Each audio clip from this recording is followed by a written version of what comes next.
A woman alone. The first scene opens with a woman alone on a ship. No one answers her calls for help and she's run out of water. Eventually she's able to force her way out. Her name patch says Julie and her flight suit has the word scopuli. She sees an SOS message on a display screen and makes her way to the engineering bay. Inside she sees that something mysterious is growing on the reactor. And a human figure that looks like it's being consumed, and the scene ends with her screaming. Ceres. Next we visit Ceres, which is the largest object between Mars and Jupiter. It has been converted into a station that's a vital port for the belt. It has millions of permanent residents and that's 1/3 gravity. It's a hub of resource extraction, and you get an idea of what life is like for people who live and work there from an activist talking to a crowd. Ceres was once covered with ice enough to provide drinking water, but that was all removed when Mars and Earth first arrived. Which means that the people who live and work there now are dependent on corporations for their basic survival needs. Water and air are rationed as a way to control the population. Detective Miller. Policing in the belt is handled by contractors who are there to protect the interests of the inner planets and their corporations. Miller, who's employed by an Earth-owned security company, he's a belter whose signature hat adds to his worn-out detective kind of vibe. He's been called a well-walla and a traitor to his people.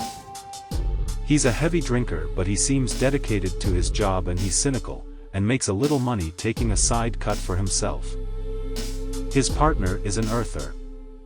In their earlier scenes you also see how generations of living in low gravity have changed belters' bodies, and that works to visually distinct them from people who grew up on a planet with gravity. They can be easily spotted and they are discriminated against. Miller's boss gives him a new assignment to find the daughter of a wealthy Earther family. He's supposed to find this woman Julie Mao, who left home and relocated to the belt after getting involved with the protest movement, and force her to go home, a kidnap job. Miller is supposed to look for her in his spare time and keep things off the books. Earth. The UN is the government for the Earth. On Earth you meet Christiane of Sarla at home with her family. She's a master politician who uses her connections to get things done. Her official post isn't an elected position, so she has a lot of power without the most negatives. Avsarla has a belter being held. He was caught smuggling stealth technology. She's not above using torture to try to get answers. Forcing him to stand under his own weight makes him suffer because of Earth's gravity. Canterbury. Pure and Clean Corporation's ice hauler. A job here isn't a job you look for. If you don't want to be found or you don't have any other option, it is the kind of job that'll take anyone that's capable of doing it with no questions asked. James Holden. Earther James Holden was dishonorably discharged from the UN Navy. He doesn't want to have a lot of extra responsibilities as he turns down a promotion to become the ship's executive officer. The ship receives a distress signal and Captain McDowell decides not to answer it. Later on his own, Holden decides to log it after he notices there's a woman's voice saying, "Please help me." By doing this now they're obligated to respond under law.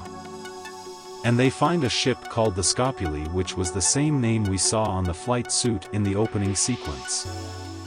Investigate. A shuttle crew is put together to investigate. Kamal, who's a pilot named Amos Burton, take the shuttle to take a closer look.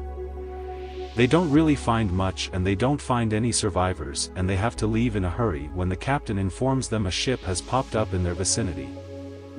It came out of nowhere, so they're presuming stealth technology, and Alex points out that that means it might be Martian. It fires missiles which go right by their shuttle towards the Canterbury.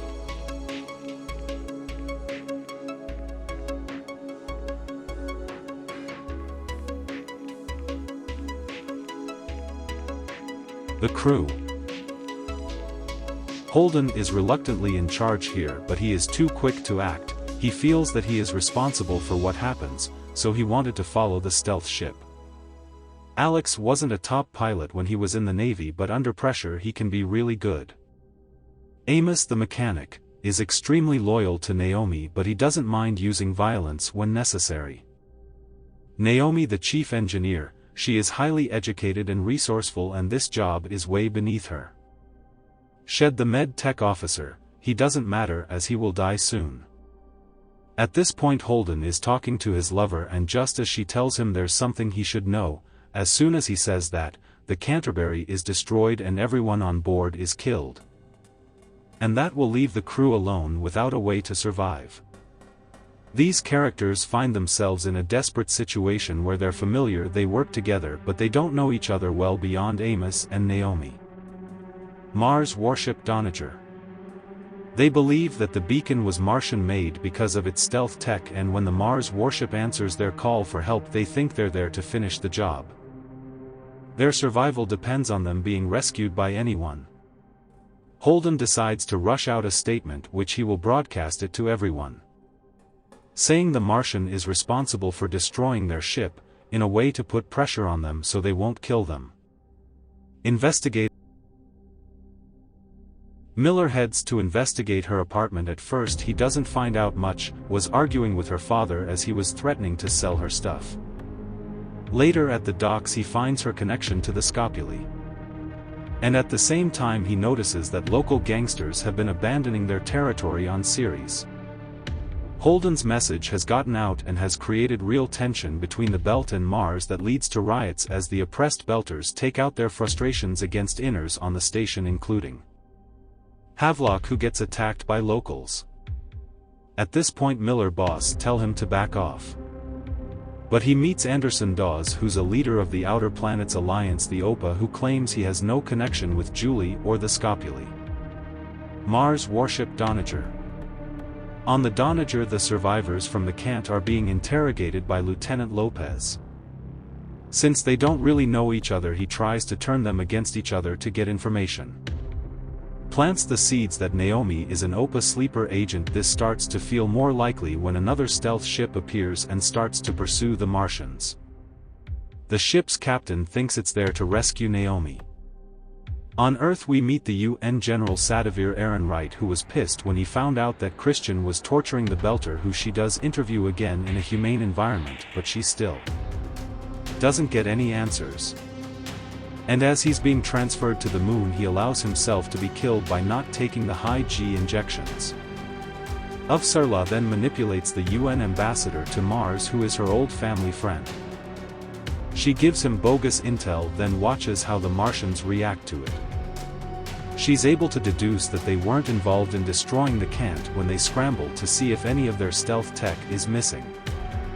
Mars does figure out that the ambassador was used, and then they ban him from the planet. He cuts ties with her and then later he kills himself. Uvsarla now knows that someone who wants to start a war. She tries to send the ship to the Dunninger to rescue Holden and the others. On Tycho Station we meet Fred Johnson, who's overseeing the construction of a ship for the Mormons. When there's talk of replacing him over his connections to the OPA, he wasn't having it. He's watching the situation with the Dunninger closely. There Holden's taken to the bridge and refuses to take back his statement and blame Naomi for the Cant. They thought there was one ship following them, turns out to be several, and those start to fire torpedoes. At first this isn't concerning as the Dunninger is a big ship and technologically advanced. But to their surprise their PDC cannons aren't nearly as effective as they should be.